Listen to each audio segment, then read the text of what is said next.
ഞാൻ ഒരാളുമായി പ്രണയത്തിലാണ്, വിവാഹം കഴിക്കാൻ പോകുന്നുവെന്ന് അയാൾ പ്രചരിപ്പിച്ചു. 25 വർഷത്തിലേറെയായി മലയാള സിനിമയിലും സീരിയൽ രംഗത്തും സജീവമാണ് നടി നിഷ സാരംഗ്.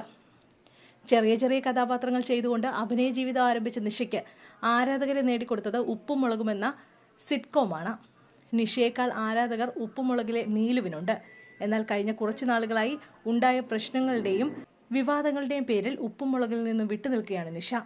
ശരിയല്ലാത്ത കാര്യങ്ങൾ ചോദ്യം ചെയ്തതിന്റെ പേരിൽ പണികൾ ധാരാളം തനിക്ക് കിട്ടിയിട്ടുണ്ടെന്ന് പറയുകയാണ് ഒരു അഭിമുഖത്തിൽ നിഷ സാരംഗ്. സിനിമകളുടെ ഷൂട്ടുണ്ടായിരുന്നു, അതിന്റെ തിരക്കിലായിരുന്നു കുറച്ചു കാലം. പിന്നീട് ട്രീറ്റ്മെന്റിലായിരുന്നു. അത് കഴിഞ്ഞപ്പോൾ റെസ്റ്റിലാണ്. 25 വർഷത്തോളമായി സിനിമ സീരിയൽ ഇൻഡസ്ട്രിയിലുണ്ട്. എന്നെക്കുറിച്ച് മോശം പറയേണ്ട അവസ്ഥ ഇൻഡസ്ട്രിയിൽ ഞാൻ ഉണ്ടാക്കിയിട്ടില്ല. അതുകൊണ്ട് എനിക്ക് എന്നെക്കുറിച്ച് അഭിമാനമേ ഉള്ളൂ. ഒരാളും എന്നെക്കുറിച്ച് പറയേണ്ട സാഹചര്യം ഉണ്ടാക്കിയിട്ടില്ല. ആ അഭിമാനം ഉള്ളിടത്തോളം കാലം ആരുടെയും മുന്നിൽ എനിക്ക് തല കുനിക്കേണ്ടതായുമില്ല. കിട്ടുന്ന വേഷങ്ങളെല്ലാം ചെയ്യും. അമ്മ വേഷമാണോ എന്നൊന്നും നോക്കാറില്ല.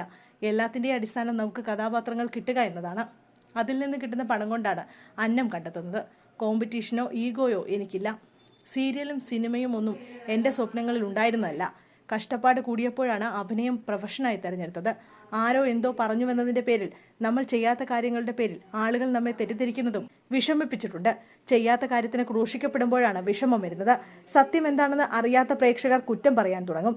അതിന് തെറ്റു പറയാൻ പറ്റില്ല. എൻ്റെ ലൊക്കേഷനിൽ ആർക്ക് പ്രശ്നം വന്നാലും ഞാനത് പരിഹരിക്കാൻ ശ്രമിക്കാറുണ്ട്. സെറ്റിൽ നിന്ന് ആര് പോയാലും അവരെ തിരിച്ചു കൊണ്ടുവരാനും ഞാൻ ശ്രമിക്കാറുണ്ട്. ഒരിക്കലും ഒരു ടെക്നീഷ്യന് വേണ്ടി സംസാരിച്ച ശേഷം എനിക്ക് പിന്നീട് പണികളുടെ ധാരയായിരുന്നു. പലതും ഞാൻ മൈൻഡ് ചെയ്തില്ല. പിന്നെ അവസാനം എനിക്ക് കുറേ അപവാദങ്ങൾ ഉണ്ടാക്കി തന്നു. ലൈഫിൽ ഒരുപാട് പ്രശ്നങ്ങൾ ഉണ്ടാക്കി തന്നു. എന്നെ അയാൾ മാക്സിമം നാണം കെടുത്തി. എൻ്റെ വീട്ടിൽ വിളിച്ചു വരെ അയാൾ പലതും പറഞ്ഞു. ലൊക്കേഷനിലുള്ള ഒരാളുമായി ഞാൻ പ്രണയത്തിലാണെന്നും അയാളെ ഞാൻ കല്യാണം കഴിക്കാൻ പോവുകയാണെന്നും ഞാൻ പല ലീലാവിലാസങ്ങൾ നടത്തുന്നതായും എല്ലാം പറഞ്ഞു. അവസാനം മക്കൾ എന്നോട് ഇതേക്കുറിച്ച് ചോദിച്ചു. അതൊന്നും മൈൻഡ് ചെയ്യേണ്ടെന്ന് ഞാൻ പറഞ്ഞു. ദൈവം ഭയങ്കര ശക്തിയുള്ള ഒന്നാണ്. പ്രതികരിക്കേണ്ട സമയത്ത് ചിലപ്പോൾ നമുക്ക് പ്രതികരിക്കാൻ പറ്റില്ല. പക്ഷെ പ്രതികരിക്കാൻ ഒരു അവസരം ദൈവം എല്ലാ കാര്യത്തിലും തരും. എൻ്റെ എല്ലാ കാര്യങ്ങളും ഗുരുവായൂരപ്പനിൽ സമർപ്പിച്ചിരിക്കുന്നു. പക്ഷെ ഒരാൾക്കും ദോഷം വരുന്നത് ഞാൻ ചെയ്യില്ല. എന്നെ രക്ഷിക്കാൻ വേണ്ടത് ഞാൻ ചെയ്യുമെന്നും നിഷ സാരംഗ് പറഞ്ഞു.